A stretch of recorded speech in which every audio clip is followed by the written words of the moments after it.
Bom, pessoal, estou aqui com o reverendo Leandro Lima.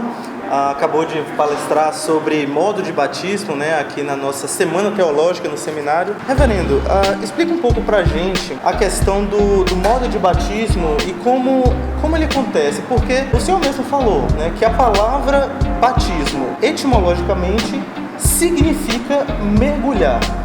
Então, por que nós, que somos presbiterianos, né, não mergulhamos, né, no ato do batismo? Como é que a gente pode entender isso? Ok.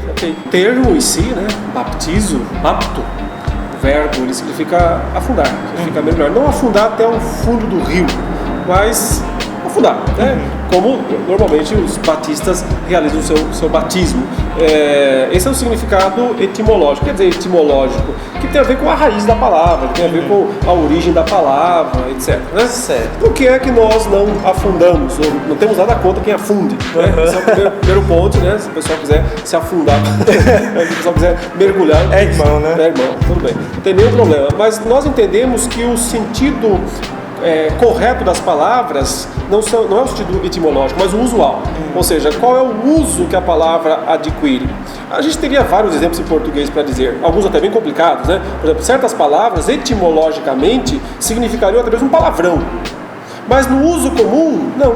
No uso comum, as pessoas, o uso sociológico, a maneira como essa palavra vai se adaptando no uso comum, ela tem outro significado que é bem tranquilo. Bacana, por exemplo, né? Você sabe que bacana tem um significado terrível lá, se você pensar na origem do termo, né? Que era a ideia de orgia, a ideia desse tipo de coisa. Hoje não, bacana o que é? Legal. Né? Então ninguém quando fala, olha, nós tivemos um culto bacana, né? Ninguém está pensando que era um culto estilo Afrodite ou coisa assim, naquela época. Está pensando que é um culto legal, um culto foi bom, foi interessante. Então, o sentido usual é o sentido que o termo adquire pelo uso e não pela etimologia. Então, isso acontece com o batismo no Novo Testamento. Embora o termo etimologicamente possa significar afundar, no Novo Testamento ele vai significar lavar. Várias vezes vai ser dito, por exemplo, quando os fariseus, é dito que eles vêm, eles não comem sem antes batizar as mãos. Batizar as mãos não é ir lá no rio e enfiar a mão dentro da água, mas é lavar, é purificar. E eles têm vários batismos, o texto diz, né, que são dessa maneira, como batismos, ele diz no mesmo texto, né, vasos, de jarros e até de camas. Então eu até falei, né, não é que eles afundavam no rio para purificar a cama, mas era um ritual de aspersão, um ritual de derramar água, né, de lavar. Então o sentido usual, isso acontece vários momentos do Novo Testamento, não dá mais a ideia, não é a ideia de afundar, mas é a ideia de purificar, de lavar. Que lá na etimologia também tinha, né? Uma vez que você mergulha, uma coisa, você estaria lavando essa coisa. Porém, você não lava apenas mergulhando, porque o sentido usual não é mergulhar, mas é lavar. E se formos olhar então a questão de uma evidência teológica, teologicamente o que seria, qual o significado do batismo, né, e a aplicação disso do seu uso? Porque o senhor também falou, né, que o batismo, o sinal, representa coisa significada. Nós vemos, por exemplo, né, um texto em Romanos onde Paulo diz sobre o significado da morte e da ressurreição. Morremos em Cristo e somos nascidos de novo em Cristo, né? E isso é uma representação do sepultamento nas águas, talvez. Então existe esse texto que talvez uma evidência muito forte, né? Ou pelo menos é usada como tal. E como poderíamos entender isso, ou talvez dizendo assim, há evidência também para a aspersão? De fato, né? Quando Paulo diz em Colossenses 2 ou em Romanos 6 que nós fomos sepultados com ele na morte pelo batismo, no qual igualmente nós fomos ressuscitados, né, para Deus, para a nova vida, é um argumento, né? O batismo, então nós somos sepultados na água, e aí nós levantamos da água, e aí então nós morremos e renascemos, né? Essa seria a relação do símbolo, o sinal, com a coisa significada, né? Essa interpretação é possível? É uma interpretação seguida por muitas pessoas, embora para nós nos pareça que a ideia de sepultamento nas águas é um pouco estranha ao restante do Novo Testamento. Não é uma coisa comum, né? Sepultamento na terra. Então, na verdade, a coisa significada ali é esse sepultamento espiritual, essa morte espiritual, o despojamento do velho homem, a renovação do novo homem, que o batismo com água, sem se importar se afundar ou derramar, simboliza, porque ele representa aquilo que a circuncisão fazia simbolicamente. A circuncisão cortava uma parte impura do corpo, certo? O batismo lava, não só uma parte, mas o corpo inteiro.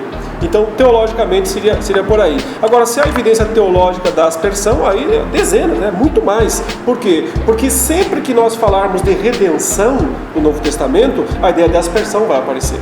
Por por exemplo, o sangue de Cristo, que é o que nos lava do pecado, que a água simboliza isso, nunca nós mergulhamos no sangue de Cristo, mas sempre ele é derramado sobre nós, ele é aspergido sobre nós, né? Os textos do Novo Testamento falam da aspersão do sangue de Cristo, do derramar do sangue de Cristo. O próprio Espírito Santo, que é a coisa significada, que o batismo é o símbolo, né? Porque o batismo com água é o símbolo do batismo com o Espírito Santo. Como é que nós somos batizados no Espírito Santo? Mergulhando no Espírito? Não, o Espírito Santo desce sobre nós, é derramado sobre nós, ele cai sobre nós, ele é aspergido sobre nós. Então, esses são alguns dos exemplos que mostram que a teologia da aspersão é muito mais correlata, né, à ideia da coisa significada, ou seja, o símbolo está muito mais ligado à coisa significada do que à imersão. E assim, pra gente fechar, o senhor teria alguma recomendação bibliográfica, talvez algum livro assim que fosse acessível, que tratasse dessas questões? Existe aquele clássico do Charles Hodge, né, O Batismo Cristão, que é um bom livro, bem acessível, bem fácil, e ele tem muitos desses argumentos aí nesse livro. Eu acho que esse seria o mais indicado, né, uma leitura rápida. Ok. Então, se você estiver acompanhando aí, se interessou por isso, você pode ver mais, porque o reverendo nos deu esses alguns minutos aqui, mas foi uma palestra inteira, né? Onde ele tratou bastantes textos, né? Bastantes argumentos, então você pode conferir na descrição desse vídeo, ok? E agora uma pergunta de surpresa aqui. Orlando 2 e 3, vai sair quando? Quando sai? Pode falar? Pode, surpresa? Não, o 2 tá saindo. Tá quase. Tá, digamos, fazendo capa já, a editora já tá fazendo proposta de capa. Deve sair esse ano ainda, o volume 2, se Deus quiser. E o 3 ano que vem, porque a proposta era essa mesmo, né? Um a cada ano, pela editora Fiel, né? A Tolkien Publicações. Então o 3, ele tá 95% escrito. E ele deve sair ano que vem mesmo, né? Só que esse 5% tá me matando pra conseguir terminar. Ora, você não passou por isso aí. Valeu, gente. Até mais. Tchau, tchau. Tchau, tchau.